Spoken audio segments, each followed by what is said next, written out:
ایک دکاندار کو لسی کا آرڈر دینے کے بعد ہم سب دوست آرام سے بیٹھے ایک دوسرے سے ہنسی مذاق کر رہے تھے کہ ہمارے سامنے 70 سالہ بزرگ خاتون کھڑی ہوئی اور ہاتھ پھیلا کر بھیک مانگنے لگی۔ اس کی کمر جھکی ہوئی تھی، وہ چہرے کی جھریوں میں تیر رہی تھی، آنکھیں اندر ہی اندر دھنسی ہوئی تھیں لیکن جاندار تھے۔ اسے دیکھ کر پتہ نہیں میرے ذہن میں کیا خیال آیا کہ میں نے جیب میں سے پیسے نکالنے کے لیے جو ہاتھ نکالا تھا اسے واپس کھینچتے ہوئے اس بزرگ خاتون سے پوچھا، دادی آپ لسی پئیں گی؟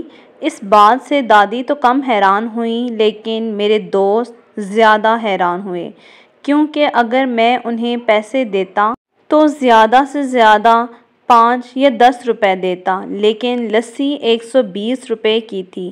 دادی نے ہچکچاتے اور ڈرتے ہوئے ہاں میں گردن ہلا دی اور 6-7 روپے جو انہوں نے بھیک مانگ کر اپنی جھولی میں ڈالے ہوئے تھے، جمع کیے ہوئے تھے، کانپتے ہوئے ہاتھوں سے میری طرف بڑھا دیے۔ مجھے کچھ سمجھ نہیں آیا تو میں نے ان سے پوچھا یہ کس لیے ہے؟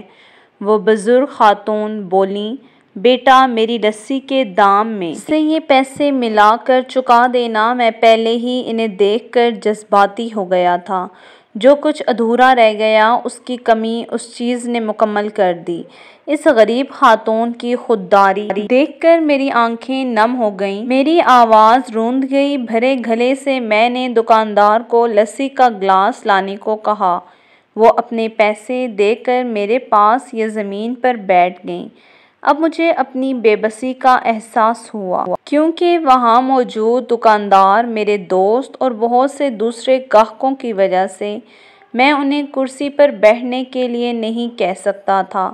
مجھے ڈر تھا کہ کہیں کوئی مجھے ٹوک نہ دے، ایسا نہ ہو کہ کسی غریب بھکارن عورت کو اپنے پاس بٹھانے پر لوگوں کو یا دکاندار کو اعتراض ہو۔ لیکن جس کرسی پر میں بیٹھا تھا وہ مجھے کاٹتا ہی تھا۔ جیسے ہی گلاسوں میں بھری لسی ہم سب دوستوں اور بوڑھی دادی کے ہاتھ میں آئی، میں اپنی کرسی سے اٹھ کر فوراً نیچے اس بوڑھی دادی کے پاس زمین پر بیٹھ گیا۔ اس پر کوئی اعتراض نہ کر سکتا تھا کیونکہ میں ایسا کرنے کے لیے کافی تھا۔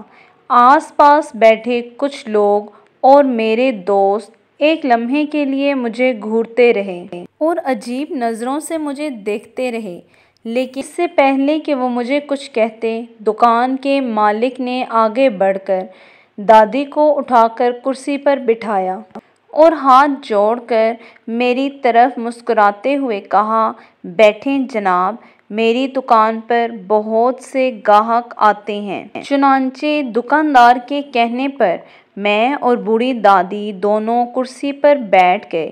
اگرچہ دادی تھوڑی گھبرائی ہوئی تھیں لیکن میرے ذہن میں بے پناہ اطمینان تھا۔